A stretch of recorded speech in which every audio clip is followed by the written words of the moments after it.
Ya, selamat sore. Kali ini ada cacing, gula aren atau gula merah, ada parutan pepaya muda, ada air biasa untuk membuang gas nantinya, ada wadah untuk fermentasi, ini kosong ya. Nah, ini mengutip ilmu ya, mengambil ilmu dari beliau adalah Paman Khairul Anam, di mana beliau menyarankan untuk petani yang akan beralih ke full organik atau meninggalkan pupuk kimia, sebaiknya perbanyak buat asam amino. Asam amino bisa diambil dari ikan yang berbungkung biru, cacing, terus ada juga dari bekicot dan keong. Itu adalah bahan asam amino. Nah, kegunaan dari asam amino ini adalah untuk membiakkan mikroba di dalam tanah. Nah, setelah mikroba berkembang biak di dalam tanah dan kuat, maka akan segera mengurai nutrisi atau bahan organik yang ada di dalam tanah. Setelah diurai oleh mikroba yang tadi, begitu asam amino bekerja dan memperbanyak atau membiakkan mikroba di dalam tanah, maka bahan organik atau kompos akan segera diurai. Terus setelah diurai, maka menjadi makanan untuk tanaman. Dengan begitu, dengan semakin cepatnya proses penguraian di dalam tanah tadi, maka semakin cepat pula tanaman akan menyerapnya. Nah, dengan begitu sudah pasti tanaman Anda akan lebih subur. Nah, ini bukan hanya wacana atau apa, ini sudah dibuktikan di kalangan elit juga. Dan ini saya membuat pertama kalinya, dan dari ilmu dari beliau ya, mengikuti beliau Bapak Khairul Anam. Terima kasih yang telah memberikan ilmunya, semoga berkah kedepannya. Ini memakan waktu proses fermentasi selama 6 bulan. Tapi jangan heran, dengan dosis yang begitu kecil itu tidaklah lama. Nah, ini bisa dipercepat selama 2 minggu jadi, tapi kalian harus punya ekoenzim, dimana ekoenzim dibuat dari kulit sayur dan kulit buah. Nah, prosesnya ada nanti tersendiri ekoenzimnya. Nah, fungsi dari ekoenzim adalah mempercepat proses fermentasi asam amino. Nah, asam amino mempercepat kembang biaknya mikroba di dalam tanah. Mikroba di dalam tanah mempercepat penguraian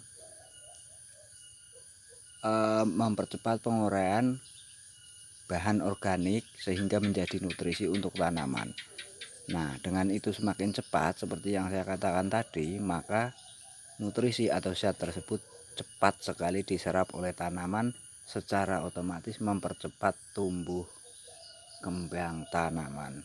Nah, kurang lebih seperti itu yang disampaikan oleh Bapak Khairul Anam. Oke, ini perbandingannya 1:10%. Cacing atau daging atau jeroan juga bisa. Misalkan 1 kilo, gula 1 kilo, pepayanya 10% atau 20%. Beda-beda tipis, nggak masalah katanya. Oke, langsung saja, semua bahan harus dicincang. Ya, ini pepaya muda. Ini kurang lebih tadi ya, ini masih ada ya 600, sekitar 4 onan. Gula merahnya 4 on dan ini 2 on. Ya oke, kalian bisa pakai blender, tapi saya nggak pakai blender karena takutnya nanti blendernya nggak dipakai kalau untuk memblender cacing.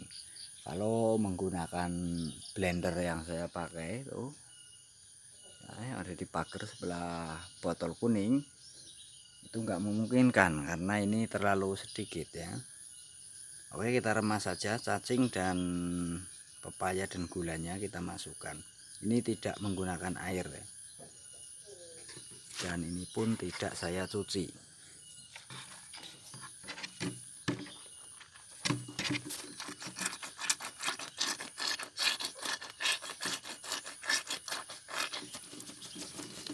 Nah, di sini banyak sekali cacingnya.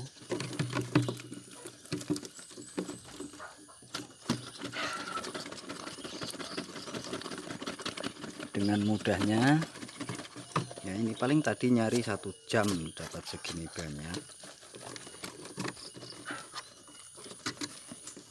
Ini sudah dibuktikan oleh banyak petani yang sudah lebih dulu ya, lebih senior ya. Dan ini hasilnya nggak kalah sama bahan kimia. Kita masukkan gula merahnya. Ini harus dimasukkan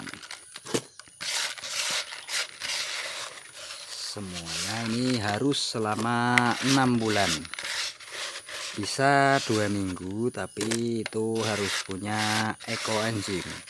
Sedangkan ekoenzim proses fermentasinya 3 bulan dan saya belum buat dan lagi menyiapkan bahannya. Oke, kita remas saja, enggak masalahnya.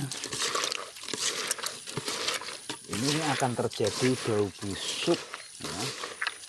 Tapi kalau kita menggunakan ekoenzim, ini tidak akan terjadi. Ya, di situ tempatnya yang sudah mulai saya tinggalkan dari proses kimia menjadi full organik. Perlahan tapi pasti saya harus berubah ya.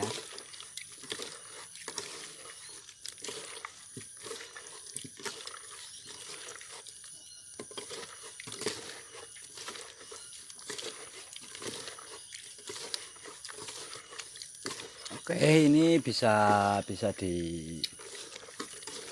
apa namanya, disemprot dan dikocor ya.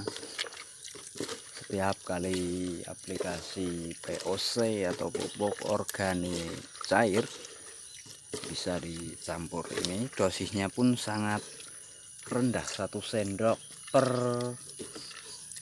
10 liter. Keuntungannya seperti itu ya. Mungkin nanti kalau ekoenzimnya sudah jadi, buat yang lebih praktis ya, yang lebih cepat.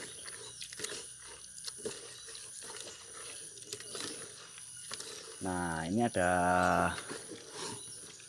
bahan-bahan lain ya, misalkan ada jeroan hewan boleh dibuat, terus ada bekicot dan keong, mungkin nggak beda jauh ya hasilnya. Terus ada juga dari ikan berpunggung biru seperti lele, nila, tongkol dan sebagainya. Itu bisa dibuat dengan ciri yang berpunggung biru dan berprotein tinggi. Nah, namun saya penasaran, makanya saya coba dulu dari cacing, nanti diaplikasikan efeknya seperti apa kalau dari ikan berpunggung biru, lele dan sebagainya seperti apa. Jadi kita juga belajar di sini ya. Oke, ini sampai hancur agak susah sih.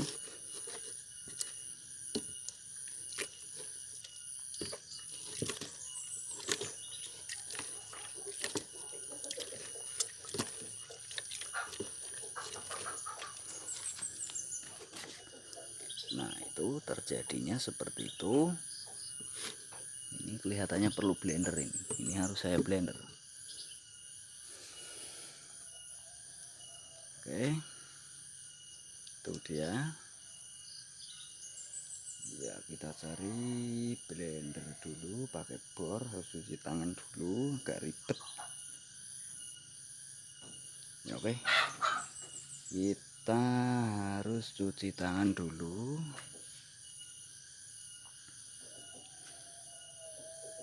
Bentar, ini yang enggak pakai blender tapi jadi, ini harus ketemu.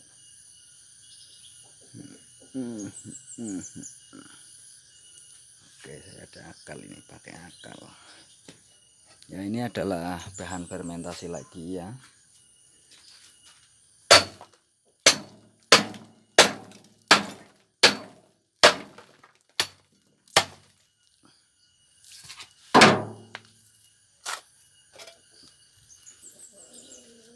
Ini bisa membantu.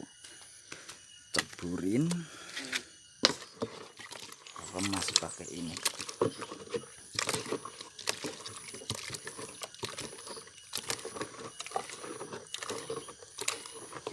Ya, di sana ada pembibitan dan sebagainya ya.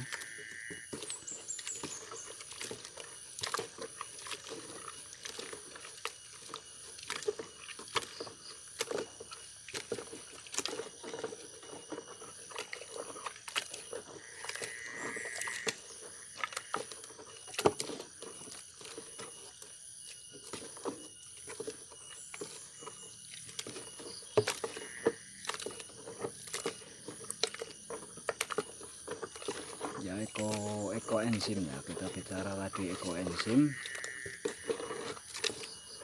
Mungkin dalam waktu dekat lah saya buat, tapi ini waktu juga ya. Jadi ekoenzim itu berfungsi sebenarnya mempercepat proses daripada pembiakan atau fermentasi asam amino. Nah, asam amino mempercepat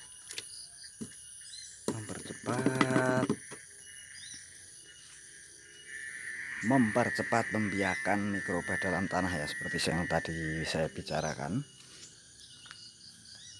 Nah, ini belum tersentuh cairan seperti itu. Nah, ini baru pakai organik biasa, tapi akan saya coba dengan asam amino nantinya. Ini masih organik biasa ya. Nah, itu tumbuh subur. Nah, mungkin ini perlu percobaan untuk asam amino ya. Itu lokasinya, itu sudah ada tanaman seperti ini juga, namun belum cukup dewasa ya. Oke, terima kasih. Sambil nunggu datangnya blender, maka saya matikan dulu videonya. Oke, silahkan tanya-tanya di kolom komentar. Terima kasih dan selamat sore.